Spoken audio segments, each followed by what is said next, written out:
اسی غلط عقیدے کی بنا پر پنڈت جی نے یہ اعتراض کر دیا، کیا بلا گناہ و ثواب کے خدا ایسے ہی رزق دیتا ہے؟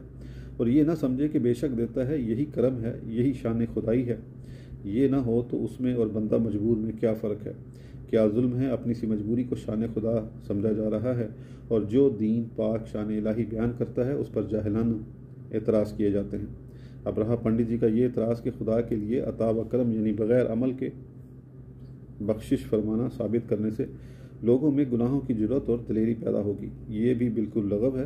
اگر پنڈت جی کبھی کسی مدرسے میں پڑھے ہوں گے تو انہوں نے دیکھا ہوگا کہ طلباء کو انعام دیے جاتے ہیں۔ انعام وہی چیز ہے جو اظہار خوشنودی کے لیے بے لحاظہ معاوضہ دیا جائے۔